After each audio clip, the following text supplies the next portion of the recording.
नमस्कार मित्रों, सीधी job education में आप सभी साथियों का बहुत बहुत स्वागत है। छत्तीसगढ़ में 7,500 शिक्षक अतिशेष है। जी हां, अतिशेष शिक्षकों को एकल शिक्षक वाले स्कूलों में भेजने की रणनीति छत्तीसगढ़ स्कूल शिक्षा विभाग कर रही है। इसके लिए युक्तियुक्तकरण नीति बनाई जा रही है, जिसके तहत छत्तीसगढ़ में जो आने वाले समय में शिक्षक भर्ती का प्रभाव देखने को मिलेगा, अर्थात शिक्षक भर्ती में भी देरी हो सकती है, क्योंकि 7,500 अतिथि शिक्षकों को युक्तियुक्तकरण नीति के तहत ऐसे स्कूलों में भेजा जाएगा जहां पर शिक्षक की कमी है। आइए इसी पर विस्तार से बात करेंगे कि आखिर ये युक्तियुक्तकरण नीति है क्या चीज, इसके तहत कैसे शिक्षकों को इधर से उधर भेजने की तैयारी स्कूल शिक्षा विभाग कर रही है। पूरे विस्तार से जानकारी दूंगा। साथियों, नए हैं हमारे YouTube चैनल को सब्सक्राइब कर लेंगे। साथियों, मैं आप सभी को बता दूं कि छत्तीसगढ़ स्कूल शिक्षा विभाग से संकेत प्राप्त हो रहा है कि जल्द स्कूलों में शिक्षकों का युक्तियुक्तकरण शुरू हो जाएगा। जी हां, सूत्रों से प्राप्त जानकारी के अनुसार जल्द ही इसके लिए एक नीति तय की जा रही है और इस व्यवस्था के तहत जो है यह भर्ती की जाएगी। शिक्षा विभाग के सूत्र ये भी बता रहे हैं कि ट्रांसफर पोस्टिंग की जो उम्मीद लगाए बैठे लोगों को युक्तियुक्तकरण की प्रक्रिया का इंतजार करना पड़ेगा, अर्थात जो ट्रांसफर की प्रक्रिया शिक्षा विभाग में होने वाली है वह भी इस युक्तियुक्तकरण के बाद ही ये ट्रांसफर की प्रक्रिया होगी, क्योंकि इसके लिए भी उनको इंतजार करना होगा। साथियों, इसके पहले छत्तीसगढ़ स्कूल शिक्षा विभाग में 2015 में युक्तियुक्तकरण हुआ था। स्कूल शिक्षा विभाग में जब डॉक्टर रमन सिंह की सरकार थी उस दौरान भी युक्तियुक्तकरण हुआ था। उस प्रक्रिया के बाद राज्य में कुल सरकारी स्कूलों की जो संख्या है 48,548 है, जिसमें प्राथमिक स्तर के 30,698 स्कूल और पूर्व माध्यमिक शाला के 13,011 स्कूल, जबकि हाई स्कूल के 1,881 और हायर सेकेंडरी में 2,858 स्कूल है। इन स्कूलों में देखो, युक्तियुक्तकरण की प्रक्रिया से अतिशेष शिक्षकों को भेजा जाएगा। आखिर ये युक्तियुक्तकरण है क्या चीज?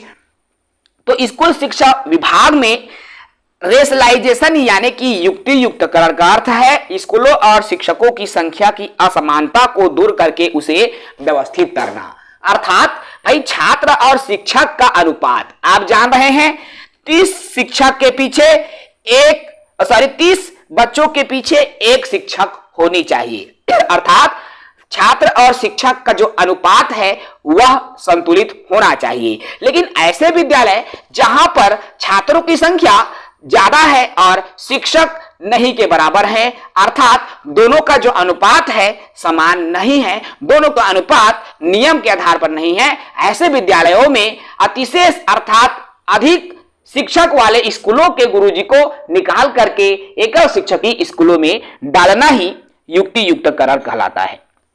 ऐसी स्थिति है कि दर्ज संख्या 10 है, मान लो वहां पर 4 शिक्षक है, तो उसे ऐसी स्कूल में जहां पर शिक्षक की कमी है वहां पर भेजा जाएगा। ठीक है, तो यही युक्तियुक्तकरण है। बहुत सारे शिक्षकों को इसका जो प्रभाव है देखना पड़ेगा। अब इस प्रक्रिया में कितने शिक्षक प्रभावित हो रहे हैं, देखिए, तो मैं आपको बता दूं, सूत्रों से जो जानकारी प्राप्त हुई है उसके हिसाब से स्कूल शिक्षा विभाग में इस समय करीब 7,500 ऐसे शिक्षक हैं जो कि अतिशेष की श्रेणी में हैं, जबकि युक्तियुक्तकरण स्कूलों का जो अतिशेष शिक्षकों की संख्या और भी बढ़ने की संभावना, देखिए ये जो जानकारी मिल रही है उसके आधार पर अभी वर्तमान में 7,500 शिक्षक अतिशेष हैं और इनकी संख्या और भी बढ़ सकती है। अब आप स्वयं अंदाजा लगा सकते हैं साथियों कि जहां पर शिक्षकों की भर्ती की जानी चाहिए उन स्कूलों में ये 7,500 जो अतिशेष शिक्षक है उनको भेज दिया जाएगा, तो फिर आखिर हमारा जो 33,000 पदों पर शिक्षकों की भर्ती कहां से आएगी? इसके लिए तो ऑटोमेटिकली रास्ता बंद हो रहा है मेरे दोस्तों।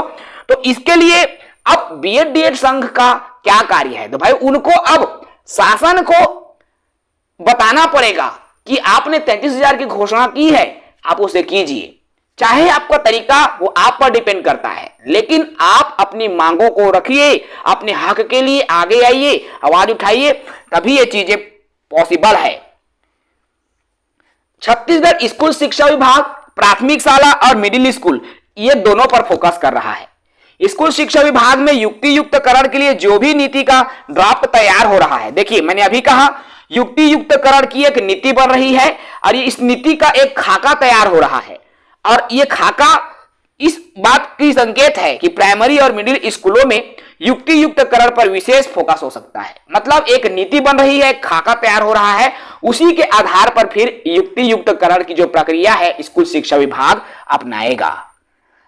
और यह भी संभव है कि जो सीएम विष्णुदेव साय ने शिक्षा विभाग की बैठक में शिक्षा की गुणवत्ता को लक्ष्य बना करके कार्य करने के निर्देश दिया है। मंत्रालय से जो जानकारी मिल रहा है, जो संकेत मिल रहा है, उसके हिसाब से सीएम साय के निर्देश के अनुरूप ही स्कूल शिक्षा को मॉडल बनाने की जो कवायद है वो चल रही है। अब यहां पर देखिए ये क्या कवायद चल रही है, तो कई विचार क्रियान्वयन की दिशा में है। अर्थात जब बच्चे सरकारी प्राइमरी स्कूल से सरकारी मिडिल स्कूल जाते हैं तो टीसी लेते हैं, मिडिल स्कूल में हाई स्कूल जाते हैं तो यह प्रक्रिया फिर दोहराई जाती है। तो अब इनको लेकर भी एक नई नीति बनाया जा रहा है। खैर मैं ज्यादा इसको लंबा नहीं खींचूंगा साथियों, लेकिन सार बात यही है कि जो 33,000 शिक्षक भर्ती है अब वह ठंडे बस्ते में जा रही है, क्योंकि शासन द्वारा अतिशेष शिक्षकों को युक्ति युक्तकरण नीति के तहत ऐसे स्कूलों में भेजने की तैयारी कर रहा है जहां पर शिक्षक नहीं है, ताकि उन शिक्षकों की कमियों को दूर किया जा सके।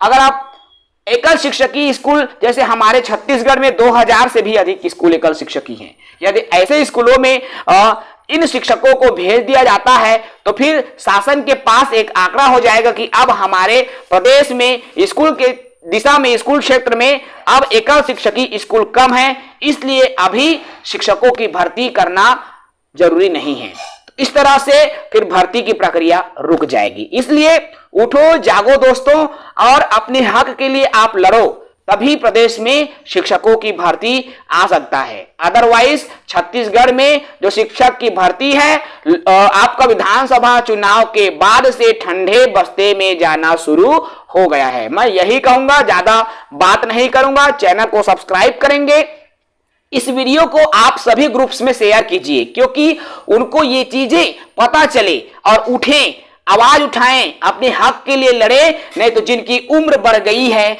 वो रिटायरमेंट के कगार में आ जाएंगे, जिनकी उम्र बढ़ रही है वो 40 के पार चले जाएंगे, और जिनकी उम्र कम है, जो अभी बीएड डीएलएड की पढ़ाई भी नहीं किए हैं, वो आपके साथ कंपटीशन बढ़ाने के लिए चले आएंगे। तो उठिए, जागिए, अपने हक के लिए लड़िए, तभी प्रदेश में शिक्षकों की भर्ती होगी, अन्यथा नहीं होगी। जय हिंद, वंदे मातरम।